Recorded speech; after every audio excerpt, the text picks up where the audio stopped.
You know, there's still a lot of people out there who are claiming that the real estate market is still very strong and resilient, even though their numbers are dropping fast, because even big companies like Zillow and Redfin have been changing their tune on the U.S. housing market. They all have predictions that we're going to end home prices being actually negative year over year by the time the year's over. One thing that's going to help propel us to that goal is going to be the fact that home purchases right now are being canceled at a record rate, according to Redfin. Home sales right now are falling through at the highest level in years, where more than 15% of home purchases fell through in July of 2025, which is the highest amount going back to 2017. And that amounted to about 58,000 canceled home purchase agreements last month, which is about 15.3% of all purchases. And I've covered similar stories like this in the past, and a year ago, that number was at 14.5%. Now it's at 15.3%.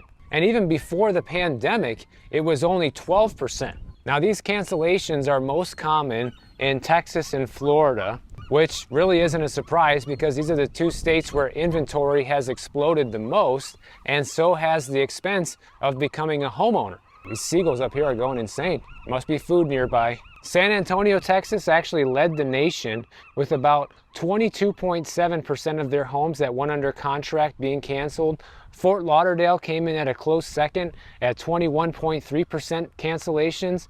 Jacksonville, Florida at 19.9% cancellations, and Atlanta, Georgia at 19.7% cancellations. And of course, this isn't just deals falling through. You also have homes sitting on the market for a very long time. The typical home that went under contract in July spent about 43 days on the market, which is the longest amount of time for any July since 2015. And to give you an example, places like West Palm Beach, Florida, and Fort Lauderdale, Florida, you got houses sitting on the market for an average of 90 days over there, whereas back in 2022, it was only 24 days on the market. And of course, since this is the tale of two housing markets, the same is not happening in the Northeast and the Midwest. You still have a lot more purchases being completed in these areas. For example, in Nassau County, New York, only 5.1% of purchases were canceled.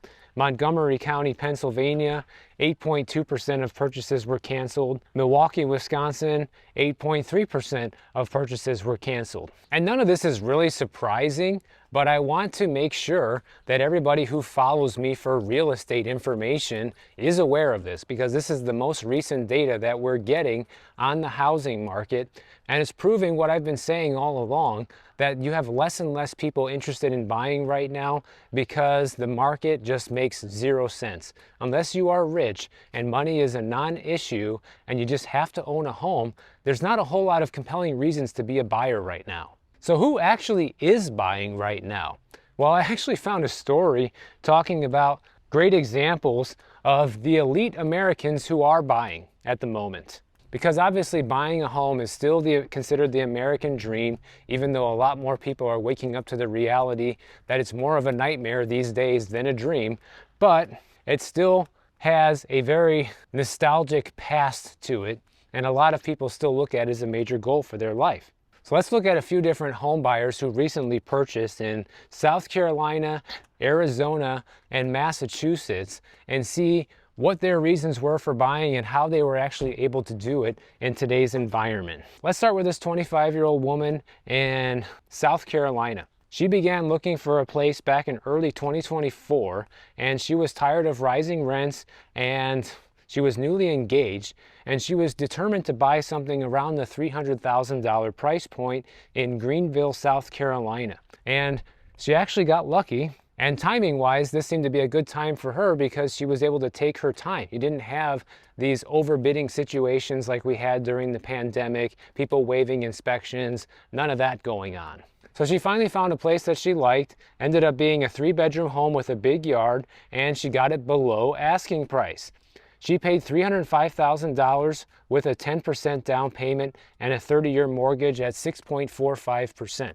Didn't say how much the house originally was listed at. That would be some very helpful information. They never tell you that in these stories, because for all we know, the seller might have had this house listed at $400,000 a year ago, and she got a 25% discount. But we wouldn't know that because they don't tell you. But anyways, we can assume that might have been the case. The seller even covered some of her closing costs and fixed up the roof and repaired a crawl space before she took possession of the property. So how did she end up saving money for this property? She bought a $300,000 house with a 10% down payment. So she needed at least 30 grand, but probably more like 40 when you add up all the closing costs and mortgage fees, whatever, inspections. She said she saved for the down payment because when she turned 18, her grandparents gifted her money, which she invested through Fidelity. She didn't touch it for years, and by the time she was ready, it had grown into the perfect down payment. Once again, obscure information doesn't tell you how much grandma and grandpa gave her. Maybe it sounds like to me, you know, if she's 25 now and she got this money when she turned 18, that wasn't that long ago, only 7 years ago, they probably gave her at least half, you know, maybe 15 grand. That's my guess. And then it doubled into 30 or 40 over the last 7 years because of the crazy amount of gains that the stock market has seen. So I think this girl's story of being a buyer today is one of luck, okay? She got lucky that her grandparents must have been wealthy and gave her a huge chunk of money when she was 18, but she was also smart to invest it rather than just blow it on a brand new car or something back then. And that wise choice 7 years ago is now paid off because she was able to have down payment money to buy the house. But could she have done better if she would have waited now that prices are coming down? Most likely, but she'll have to learn that the hard way. And as long as she keeps the property for a good amount of time, it probably won't matter in the long run. Being underwater on your mortgage only really matters if you want to sell within a few years of purchasing. But if she hangs onto this house for 10, 15 years plus, she's going to be fine, assuming she can afford all the insurance and property taxes and unexpected expenses that will come up along the way. Those are not maybes, those are guarantees. Here's another story out of Arizona. A very young couple, only 23 years old. They had one non-negotiable, which is no HOA. So yeah, make sure you stay tuned for my video tomorrow because I got lots of fun HOA stories for you. But they had a bad experience renting in an HOA community, and they didn't want the extra fees or the extra rules to come along with their property, and I don't blame them one bit. So this couple, they have a combined income of about $155,000 a year, so well above the average household income of about $80,000 a year. So they're doing pretty good for a young couple. They had a $500,000 budget for their home. They ended up buying a 3-bedroom, 2-bath house with a big yard and walk-in closet. The list price was $450,000, and they negotiated it down to $435,000, which is a small win. That's not great. I would have loved to at least see them get the price down to around $400,000. Maybe with the right agent, they probably could have. But sometimes you can't, guys. I'm just making assumptions here, especially with the state of the market. But they only put 3.5% down, so they probably did an FHA mortgage, and they got a 6.2% rate. And they even got 3% of the sale price back in concessions in order to cover closing costs. So that's probably why they weren't able to get the price down very much, because they were doing an FHA loan and they wanted an additional 3% back in closing costs, which ends up being a lot. I mean, the reality is that's an extra 13 grand they were able to get towards closing. So they got pretty close to the $400K mark for this house. So in this case, saving for the down payment probably wasn't that hard because it was only a 3.5% down payment. That's only a $15,000 down payment versus the last girl that we talked about. She put more than double that amount down in order to buy a cheaper house. But you see, the thing is, now this person is going to have a much higher mortgage payment, not only because their purchase price was higher, but also because they put a very small down payment. And they said they were able to save this 15 grand by budgeting, living with roommates, and after getting engaged, prioritize paying off their student loan debt. And they also went on budget dates, so they didn't spend a lot of money when they went out together as a couple.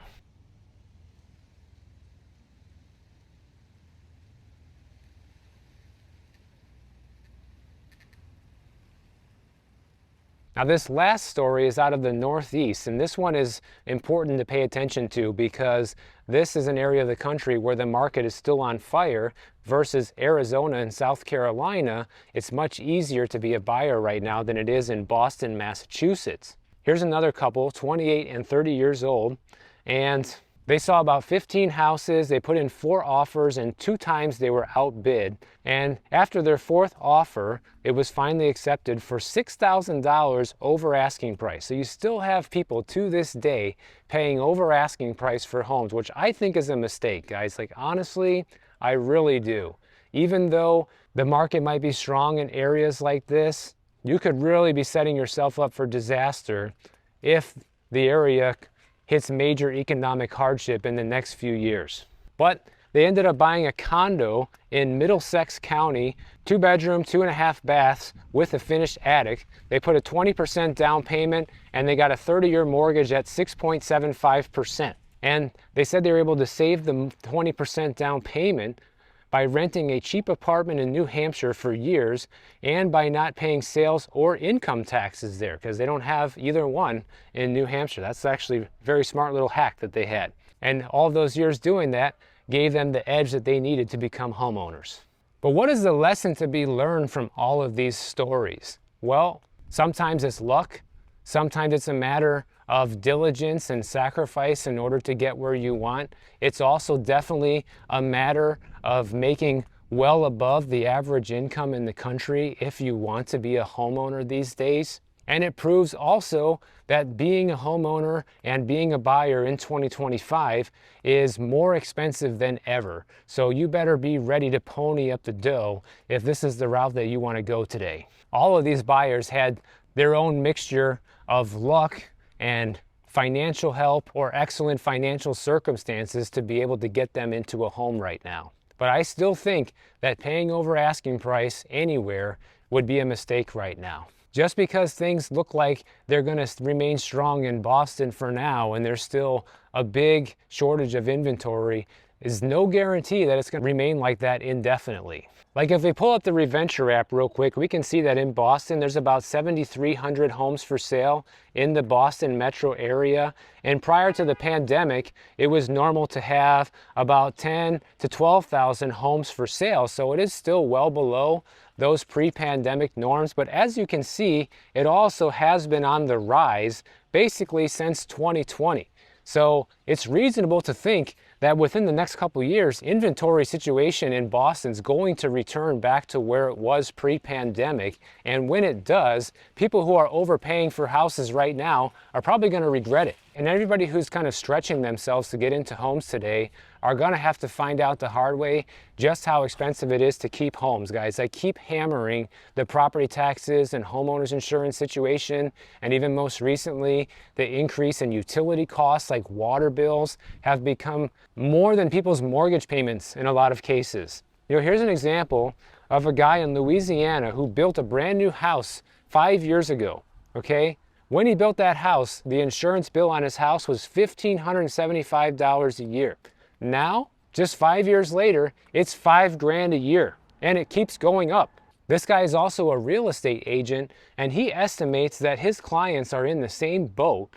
And whether or not you have a brand new house, a new roof, doesn't matter anymore. Your premiums are going up in Louisiana. He's already switched insurance companies twice, and each time there has been a huge cost increase, and he says it's an absolute nightmare, and the insurance is so bad, it's starting to affect people on fixed income. So it's starting to sound a lot like Florida over there. In 2024, the nationwide average homeowners insurance went up 10.4% year over year, on top of the 12.7% increase that we saw in 2023 year over year.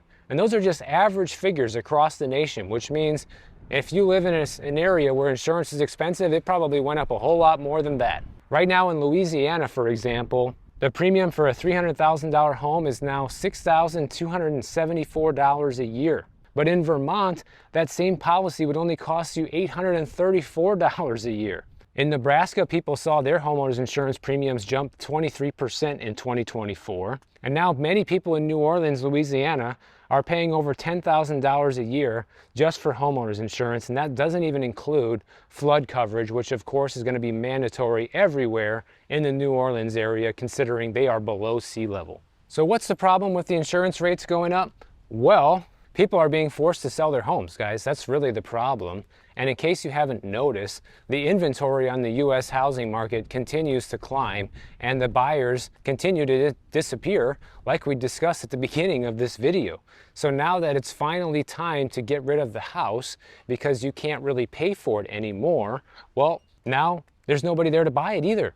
That's a big problem. In Oklahoma, for example, one realtor says they have a client who paid $3,500 last year for homeowners insurance, and now it has shot up to over $10,000 in just 1 year. And that's why many people who have no mortgage right now are choosing to just go uninsured, because it's really the only affordable option, and they're just taking a gamble that nothing is going to happen. But I want to remind you that if you decide to go this route, one thing that was told to me a while ago that I keep mentioning here on the channel, I want everybody to know this, that if you go without homeowners insurance, you're better off getting at least the basic homeowners insurance on the property and having no wind insurance, especially if you're in Florida, because that's where the vast majority of the amount of money comes from. And then if you have no mortgage, you know, it's optional. You can get flood insurance. I would probably recommend it. That way you still have some coverage, but at a much lower rate. You're not going to be paying $10,000 a year for basic homeowners insurance coverage and flood insurance. But if you want to go completely uninsured, that's your call. And the other thing that I've kind of mentioned in a previous video was that these big insurance increases don't really show up in the consumer price index. In fact, the CPI doesn't include homeowners insurance at all, only renters insurance. And to give you an idea, the difference right there, it is just striking, guys. Like, the place I'm renting here in California requires that I have renters insurance. You know how much I got to pay for a basic renters insurance policy each month? Wait for it, $5 a month. That's it. Now I have the bare bones coverage because I just don't care. I'm just doing it just to comply with the lease. But $5 a month, if that were to be annualized, we're talking $60 a year for basic renter's insurance versus, at minimum, $900 or $1,000 a year for homeowners insurance in the least expensive places in the country. And regarding the inflation data, when we look at the PCE, which is something the Fed keeps a close eye on, this doesn't count insurance either. The calculation actually subtracts expected claims payouts first. So what homeowners actually pay doesn't even move the needle on the PCE reading. And that means that millions of Americans are feeling the financial pain of the official inflation data that goes ignored by the Federal Reserve, which is another reason why the CPI is actually the CPI.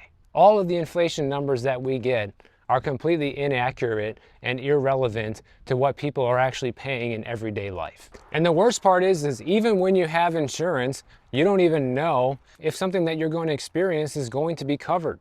Here's something that happened in Florida as well. Here's a guy who owned a business, a fitness studio in West Palm Beach, Florida, and there was a construction accident at the property that caused a sprinkler line to flood his business, which resulted in $360,000 worth of damage, okay? His insurance company denied the claim, citing a sprinkler leakage exclusion is buried in his policy, despite him carrying what he believed to be an all-risk policy. So he found out the hard way that his insurance comes with a lot of hidden loopholes that leave consumers without protection when they need it the most. So this guy might as well have not even had insurance because they're denying the claim, because it's in the contract.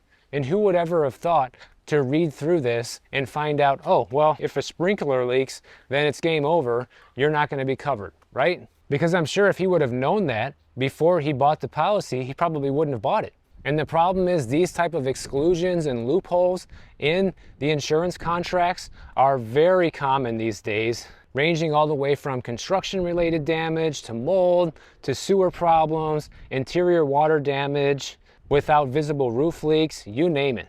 If we just look at Florida and what happened after Hurricane Milton, there was over 27,000 insurance claims that were denied due to exclusions just like this one, while thousands of others went completely unpaid because homeowners didn't have flood insurance coverage. And most of the damage that you get during a hurricane actually is from a flood, which is going back to what I said a little while ago, that if you want to go uninsured, you should at least have flood insurance and a basic homeowners insurance policy to cover things like fire and liability in case somebody gets hurt on your property. And then if you actually get slammed with a hurricane, you're pretty much in the same boat as somebody who's paying full coverage for the wind policy, because chances are if you're going to have damage, it's going to be from the flooding. And this problem is getting so bad that some insurance companies are actually starting to exclude things like wind and fire.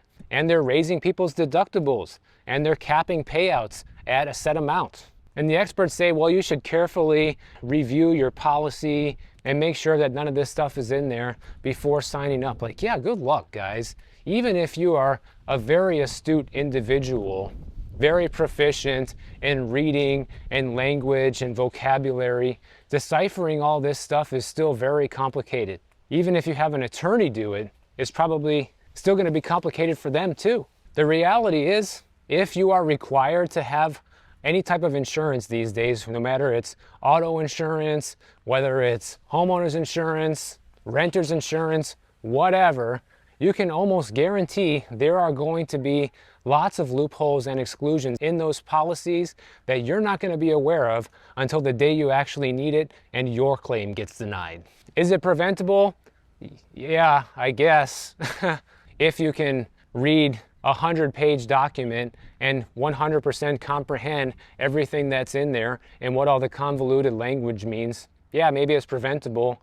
Unless you got to read 10 more of those just like it from other insurance companies only to find out that they all have the same loopholes in them.